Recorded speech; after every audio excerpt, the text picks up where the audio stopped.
qabyo waa noqonaya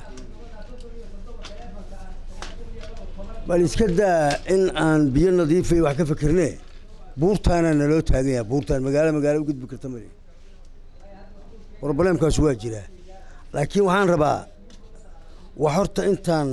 la suubin ama aan la dhisin boolisigooda la dhisaa meeshaan boolisi gaar ah u baahan tahay darro yali anigu tuuladaas ceelgaalaan ku dhashay malaha dee da'deedu inta jirtan waa arkaysaa intaa beledweyne waa ag joogay beledweyne mar kasta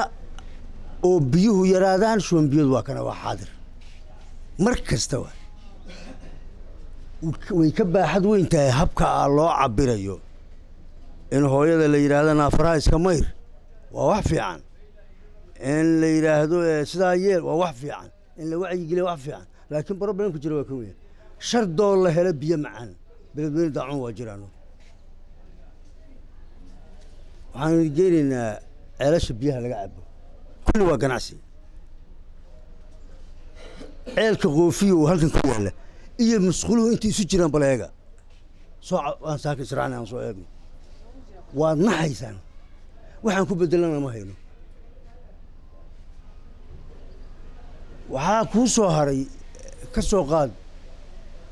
lamaajooyinaa jiray magaalada ku furan webiga ku furan intooda badneed waa xirna maanta kaa xirto insha Allah laskeega maalinka dambe waa la shaqaysanaa moogtaadi ilaa xad waa la daala dhacnay xaqiiqa mana ku filna dadaalkeenu inta heerkii loo baahnay maanaan gaarsiin waa qaadanaynaa dhaliishaas laakiin mudane wasiir adoo iga raaliya waa in ceeladhaanteenna ama masadka aan idiin dhiibanaynaa wuxuu yahay meeshaan biyo macaan yahay in la helo ceelal riigaga waxay qayb ka tahay maalin baa iyadoo laga hadlayo xaalad bini aadanimo ayaan waxaan ku iri degmada Jallaqsiyaan tegey waxay u baahan tahay airport xaaladda bini aadanimo development ma xaalad bini aadanimo waayo waa go'doon dhulka loo fiyateer laguma geli karo mar haddaan dhulka loo mari karin cirkana aan loo soo mari karin dadka soo go'doon ma soo xaalad bini aadanimo kuma jiro waa xaalad bini aadanimo in airport loo suubiyo si walba cirka looga soo digi karo maanta waxaan ilaahnaa xaalad bini aadanimo oo khasaaraha in la yareeyaa oo laga hortago sidii uu sheegay saaxiibkay khasaaraha in laga hortago nuxurkeedu waa in biyo macaan la helo ceel riiga in la helo haddaan ceel riiga la helin waxa khiyaar loogu masaleeyo waa tahay saasoo ma ahaan jirin wiil baa jiradaa le macnaa islaam baa jiratay marka wiilkii baa hooyadii dhibtay xanuunkeeda wuxuu yidhi intaa adeerkay joogo hooyadii jira ma horeyso mar waa iska jirane wax la jira moogtaadi inta meeshaan ceelka qoofiyo iyo ceelka hebel iyo webiga biyo aan u doonanayno shuban biyood waa jiraa waxaan xasuustaa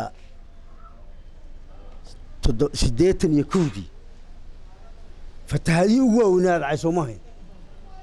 markay dhamaadeen maxaa dhacay haddana kanoo kala dhacay laakiin dawlad baa jirta markaa dawladda jirta gurmadaa la suubiyo mar kasta oo hadda waxaan hadda biibax ma jirin sanadkan laakiin waxaa jiray webiga waa buuxsami waa biyo keen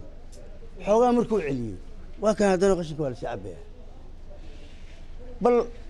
kuwa magaalada inta ka xiga maxay la soo jiranaya hadda meelaha problemku ka taagan yihiin leebow iyo tuulooyinka duurka oo magaalada dhankan ka sii xiga ayaa problem ka imaanaya macnaheedu waxa waaye meel kastoo webiga ka mid oo la cabo dee nadiif ma jirto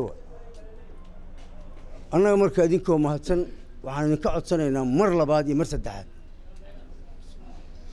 dadaalkaadna farteena waa qaadanaynaa